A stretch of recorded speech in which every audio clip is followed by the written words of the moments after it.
तो दोस्तों आज हम पढ़ेंगे जो अपने पास नेक्स्ट प्रश्नावली है, प्रश्नावली 14वीं। ठीक है, परिमाप एवं क्षेत्रफल। ठीक है, परिमाप एवं क्षेत्रफल का हम अध्ययन करेंगे।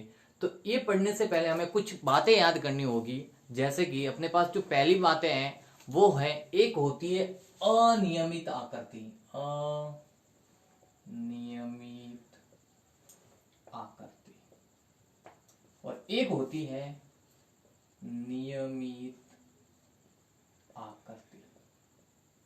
ठीक है, नियमित आकृति। ठीक है, अनियमित आकृति और नियमित आकृति दो तरह की आकृति होती है। अनियमित आकृति में क्या होगा, जैसे कि कोई आकृति है, ठीक है, बंद है, ये अनियमित है। ठीक है, कोई इसकी पूरा कोई नियमित आकृति नहीं है, लेकिन जैसे मैं दूसरी बना रहा हूं, ये वाली, ये एक नियमित आकृति। मतलब इसमें क्या होगा कि अनियमित आकृति में जो ये भुजा है, यहां से एक यहां तक, यहां से यहां तक, यहां से यहां तक, यहां तक। ठीक है, अनियमित आकृति में ये भुजा होगी, उन भुजाओं का जो माप होगा वो भी अलग होगा, भिन्न भिन्न होगा भुजाओं का माप। ठीक है, और यहां पर जो कोण बन रहे हैं, ठीक है, इन कोणों का भी माप भिन्न भिन्न होगा। मतलब ऐसी आकृति जिनमें भुजाओं का माप भिन्न भिन्न हो, कोणों का माप भिन्न भिन्न हो, अनियमित आकृति कहलाती है।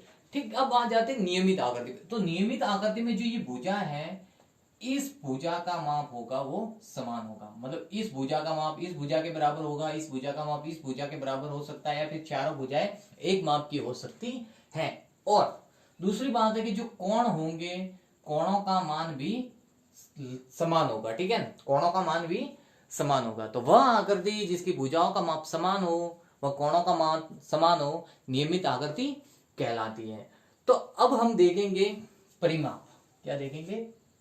परिमाप। परि का मतलब होता है चारों ओर का माप। ठीक है, उदाहरण के लिए मैं बता दूं कि ये एक आकृति है, तो यहां पर मैं बता दूं कि ये 7 सेंटीमीटर है, ये 3 सेंटीमीटर है, ये 5 सेंटीमीटर है, ये 9 सेंटीमीटर है, ये 10 सेंटीमीटर है, ये 11 सेंटीमीटर है, ये 13 सेंटीमीटर है। ठीक है, ये जितनी भी भुजाएं हैं, इनका अनियमित आकृति होने के कारण अलग अलग माप की भुजाएं हैं। इन सब का माप यदि जोड़ दें तो इस आकृति का क्या आ जाएगा? परिमाप। क्लियर? नेक्स्ट दूसरी बात देखेंगे, ये अपने पास भुजाएं यहां पर ये 9 सेंटीमीटर की है, ये 9 सेंटीमीटर की है, ये 4 सेंटीमीटर की है, ये 4 सेंटीमीटर। अब इसमें देखेंगे कि भाई इसके जो चारों ओर का जो माप है उसको हम जोड़ दें तो वो क्या कहलाएगा? परिमाप। ठीक है, किसी भी आकृति के चारों ओर का माप परिमाप कहलाता है। ठीक है, अब हम देखेंगे भाई जो नियमित आकृति, अनियमित आकृति होती है, इसका यदि परिमाप ज्ञात करना है, अनियमित आकृति का परिमाप। ठीक है, अनियमित आकृति है, इसका यदि परिमाप ज्ञात करना है तो हमें क्या करना पड़ेगा? जो भुजा है, भुजाओं का माप को जोड़ना, भुजाओं के माप को जोड़ना। लेकिन जो नियमित आकृति होती है, अब नियमित आकृति में एक होती है वर्ग, एक होती है आयत, एक हो सकती है त्रिभुज, ठीक है, षटभुज, अष्टभुज, षटभुज, ठीक है, वो सकती है। ठीक है, तो अब देखो वर्ग है, तो वर्ग में हम देखेंगे कि वर्ग की जो चारों भुजाएं होती है वो बराबर होती है। वर्ग की चारों भुजाएं बराबर होती है, इसकी जो चारों भुजाएं वो बराबर होगी। ये भी 2 सेंटीमीटर है, ये भी 2 होगी, ये भी 2 और ये भी 2। अब आयत होगा, आयत की 2 भुजाएं बराबर होती है। हमने अगली वाली कक्षा में पढ़ा है कि भाई आयत होता है, उसके आमने सामने की 2 भुजाएं बराबर होती है। तो ये 9 है, तो ये 9, ये 3 है, तो ये 3। जो त्रिभुज होगा उसकी 3 भुजाएं होगी। ठीक, तो अब हम देखेंगे सबसे पहले यदि वर्ग का परिमाप, वर्ग का परिमाप, ठीक है, वर्ग का यदि परिमाप ज्ञात करना है तो अपने पास आ जाएगा भुजाओं की संख्या, भुजाओं की संख्या इंटू एक भुजा का माप, इंटू एक भुजा का माप। तो अपने पास यदि वर्ग का परिमाप ज्ञात करना है, वर्ग के चारों ओर का परिमाप ज्ञात करना है, तो वर्ग का परिमाप आ जाएगा भुजाओं की संख्या इंटू एक भुजा का माप। और यदि अनियमित आकृति है उसका परिमाप ज्ञात करना है तो जितनी भी उसकी भुजा है उस सभी भुजाओं को हम जोड़ देंगे। क्लियर हो गया। नेक्स्ट आता है आयतन। ठीक है, आयतन या फिर आयत का परिमाप। तो आयत का परिमाप में हम देखेंगे कि भाई दो भुजाओं का जो माप होता है, यहां पर 9 है यहां पर 9, दो भुजाओं का माप समान होता है। तो यहां पर लेंगे एक, देखो इसके एक देखेंगे कि ये जो 3 है ये कहलाएगी 3 है, मतलब ये चौड़ाई होगी और ये होगी लंबाई। ठीक है, तो जो आयत का परिमाप होता है वो होता है अपने पास 2 इंटू लंबाई प्लस चौड़ाई, 2 इंटू लंबाई प्लस चौड़ाई, ये अपने पास आयत हो गया। ठीक है, इसी तरह यदि हम त्रिभुज देखेंगे तो त्रिभुज के अंदर भी देखेंगे कि भाई जो भुजाओं की संख्या और एक भुजा का माप ले लेंगे। यदि त्रिभुज के तीनों भुजाओं का माप समान है तो ठीक है, तो इस हिसाब से हम देखेंगे। यदि त्रिभुज के तीनों भुजाओं का माप समान है तो क्या करेंगे, एक भुजा जो तीन भुजाएं, तीन भुजाओं की संख्या 3 ले लेंगे, 3 भुजाएं और एक भुजा का माप कितना वो करके हम आंसर निकाल देंगे। तो यहाँ पर अपने पास परिमाप 3 तरह से हमने देखे हैं। सबसे पहले अनियमित आकृति का परिमाप। अनियमित आकृति का परिमाप क्या होगा, उसके जो भी चारों ओर की जो भुजा है उन भुजाओं को हम जोड़ देंगे तो अनियमित आकृति का परिमाप प्राप्त हो जाएगा। दूसरा अपने पास आयत का वृत्त का परिमाप है। तो वृत्त के परिमाप में हम देखेंगे कि भाई वृत्त की जो चारों भुजा है वो समान होती है, तो एक वृत्त की कुल भुजा इंटू, मतलब जो वृत्त की भुजा है कितनी है 3 4, ठीक है, इंटू एक भुजा का माप। ठीक है, उसके बाद आयत देखेंगे तो आयत में हम देखते हैं कि भाई आमने सामने की दोनों भुजाएं समान होती है, तो हम आयत का जो परिमाप ज्ञात करेंगे 2 इंटू लंबाई प्लस चौड़ाई। लंबाई और चौड़ाई को जोड़कर 2 से गुणा कर देंगे तो हमारे पास परिमाप ज्ञात हो जाएगा। ठीक है, अब हम देखते हैं क्षेत्रफल के बारे में। ये तो हो गया अपने पास परिमाप के बारे में, परिमाप का हो गया। ठीक है, अब हम देखेंगे क्षेत्रफल के बारे में। क्षेत्रफल, ठीक है, अब क्षेत्रफल क्या होता है। क्षेत्रफल क्या होता है कि ये मान लो कि भाई आकृति ये वाली, तो इसके अंदर का एरिया कितना है, ये एरिया है, ये क्षेत्रफल है। ठीक है, अंदर का एरिया कितना है। ठीक है, तो एरिया होता है वो क्षेत्रफल होता है। तो हम क्षेत्रफल के बारे में देखेंगे। ठीक है, तो जो क्षेत्रफल होता है, क्षेत्रफल क्या होता है कि क्षेत्रफल का जो सूत्र है, ठीक है, क्षेत्रफल का सूत्र, इसका सूत्र होता है जो लंबाई और जो चौड़ाई है, इसकी कितनी लंबाई है इसकी कितनी चौड़ाई है उसका गुणा कर देंगे तो वर्ग सेंटीमीटर या वर्ग मीटर में वर्ग के रूप में जो आंसर आएगा, ठीक है, तो हम लिखेंगे लंबाई इंटू चौड़ाई। ठीक है, क्षेत्रफल का सूत्र क्या हो जाएगा, लंबाई इंटू चौड़ाई। ठीक है, तो ये लंबाई इंटू चौड़ाई किसका होगा, ये आयत का, आयत का क्षेत्रफल हो जाएगा लंबाई इंटू चौड़ाई। और जो वर्ग का क्षेत्रफल है, वर्ग का क्षेत्रफल, ठीक है, जो वर्ग का क्षेत्रफल होता है वो होता है भुजा स्क्वायर।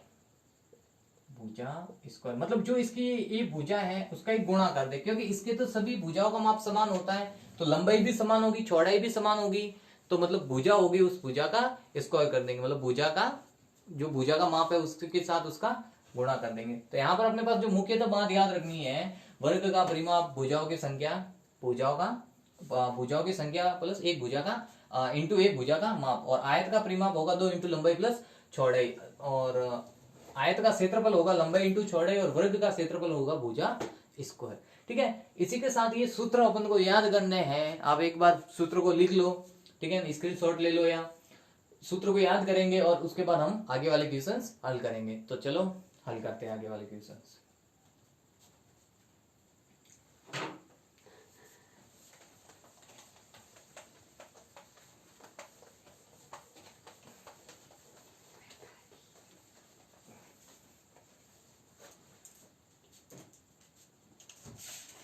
तो अपने पास जो पहला क्वेश्चन है, दी गई आकृति का परिमाप ज्ञात कीजिए।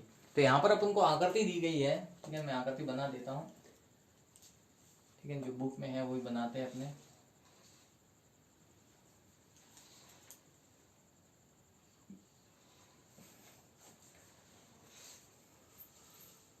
चलो ठीक है, 7 सेंटीमीटर, 8 सेंटीमीटर, 9 सेंटीमीटर, मन से ही बना देता हूँ। 4 centimetre, 5 centimetre, 3 centimetre, 9 centimetre. Next दूसरी है,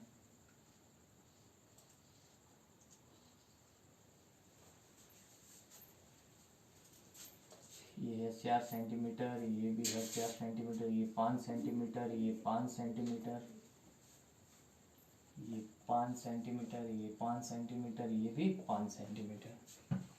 नेक्स्ट अपने पास है ये वाली 7 सेंटीमीटर, 7 सेंटीमीटर, 7 सेंटीमीटर और 7 सेंटीमीटर। इन सब का क्या ज्ञात करना है? परिमाप। ठीक है, तो सबसे पहले वाले का हम देखेंगे। मैंने एक बात बताई थी कि यदि आकृति अनियमित है तो उसकी जितनी भी भुजा है उस भुजा को हम जो भुजाओं का योग कर देंगे। ठीक है, तो अपने पास 1 2 3 4 5 6 7 7 टोटल भुजा। तो सबसे पहले कितनी है? पहले वाली है 7 सेंटीमीटर, दूसरे वाली 8 सेंटीमीटर, तीसरे वाली 9 सेंटीमीटर, चौथे वाली 5, आगे 4, फिर 3 और 9। इन सब जो भी भुजाओं का माप है इसको जोड़ देंगे। तो जोड़ते हैं 7 और 8 15, 15 और 9 24, 24 और 5 29, 29 और 4 33, 33 और 3 36, 36 और 9 46, 46। ठीक है, देख लेना 46 से अनियमित आकृति है तो इस हिसाब से करेंगे। जो दूसरे वाली आकृति है वो भी इसी हिसाब से होगी, क्योंकि 5 + 4 + 5 + 5 + 4 + 5 + 5। ठीक है, 5 और 4 9, 5 14 19, 19 और 4 23, 23 और 5 28, 28 और 5 33, 33 सेंटीमीटर। ठीक है, अब देखो ये वाली आकृति है, या तो इसको सूत्र के द्वारा हल कर लो, ठीक है, या फिर डायरेक्टली कर लेते हैं। तो इसकी पहली विधि तो ये हो जाएगी, क्योंकि ये एक कैसी आकृति है? नियमित। और नियमित आकृति के लिए हम क्या लगाते हैं? सूत्र। तो सबसे पहले तो हम ऐसे ही हल कर लेते हैं। ठीक है, 7 + 7 + 7 + 7, 7 चौके 7 14 7 के 728, 28 सेंटीमीटर हो जाएगा। लेकिन जो दूसरी विधि है ये क्या है? जिसकी चारों भुजाएं समान हो उसे क्या कहते हैं? वर्ग। और वर्ग का यदि परिमाप ज्ञात करना है तो हम क्या करेंगे? परिमाप। ठीक है, वर्ग का परिमाप ज्ञात करना है तो अपने पास वर्ग का परिमाप के लिए अपने पास जो सूत्र था वो था 2 × लंबाई प्लस चौड़ाई। ठीक है, 2 × लंबाई प्लस चौड़ाई। तो हम देखेंगे 2 का 2, इसकी लंबाई कितनी है? 7, प्लस चौड़ाई कितनी है? 7, कितने हो गए? 14। ठीक है, और 14 × 2 कितने आगे? 28 हो गया। ये भी 28, ये भी 28। ठीक है, ये वर्ग है। ठीक है, तो इसका परिमाप भी हम 2 × या फिर आयत होता तो भी यही करते, 2 × लंबाई प्लस चौड़ाई। ठीक है, दोनों के लिए एक ही यूज होता। ठीक है, या फिर इसको डायरेक्टली जोड़ के निकाल दो। नेक्स्ट अपने पास दूसरा क्वेश्चन आता है। दूसरे क्वेश्चन के अंदर अपन को कुछ माप दिए गए हैं।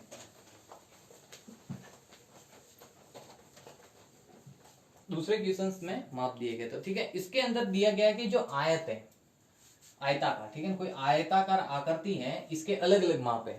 ठीक है, तो पहले के अंदर जो माप है वो है, इसके अंदर मैं लंबाई को ल लिख लेता हूं 30 सेंटीमीटर और चौड़ाई को 6 लिख लेता हूं 48 सेंटीमीटर। ठीक है, दूसरा है ब के अंदर है लंबाई है 20 सेंटीमीटर और चौड़ाई है 34 सेंटीमीटर। 20 centimetre 34 centimetre. तीसरा है 60 20। ठीक है, लंबाई है 60 सेंटीमीटर और चौड़ाई है 20 सेंटीमीटर। तो अब देखो 30 12, लंबाई है 30 सेंटीमीटर और चौड़ाई है 12 सेंटीमीटर। ठीक है, सीएम मैं पीछे लगा रहा हूं, थोड़ा ध्यान रखना। तो अपने पास जो आयत है इसके सब के क्या ज्ञात करने हैं? परिमाप। क्या ज्ञात करने हैं? परिमाप। मैंने एक बात बताई थी कि जो आयत का परिमाप होता है, आयत का परिमाप वो होता है 2 × लंबाई प्लस चौड़ाई।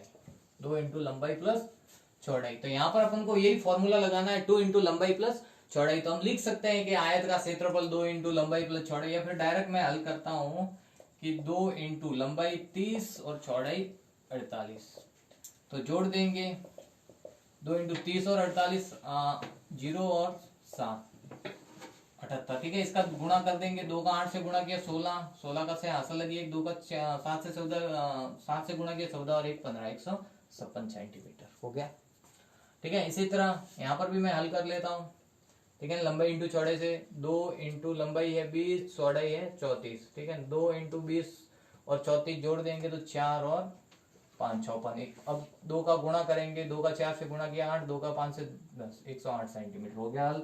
नेक्स्ट अपने पास तीसरा, ठीक है। तीसरे के अंदर भी वही फॉर्मूला रहेगा, 2 इंटू लंबाई प्लस चौड़ाई, लंबाई है 60 और चौड़ाई है 20, 2 इंटू 60 प्लस 20 80, और यहाँ पर आ जाएगा 160 सेंटीमीटर, ठीक है। अब अपने पास तीसरा है वही 2 इंटू लंबाई प्लस चौड़ाई, ठीक है। तो हल 2 इंटू लंबाई है 30, चौड़ाई है 12, 2 इंटू 30 और 12 42, और गुणा कर देंगे तो 2 का 2 से गुणा 4, तो 2 का 4 से गुणा 880 सेंटीमीटर। इसी के साथ अपना दूसरा क्वेश्चन है वो भी हल हो गया, ठीक है। नेक्स्ट वाले वीडियो में हम करेंगे तीसरा, और आगे जो भी क्वेश्चन है वो करेंगे। आप ऐसे ही वीडियो को देखते रहें, ठीक है। और यदि आपको समझ में आ रहा है तो लाइक और सब्सक्राइब करें, ठीक है, और आगे शेयर करें, ताकि और मैं आपके लिए वीडियो बनाता रहूं, ठीक है। और नेक्स्ट वीडियो में मिलते हैं।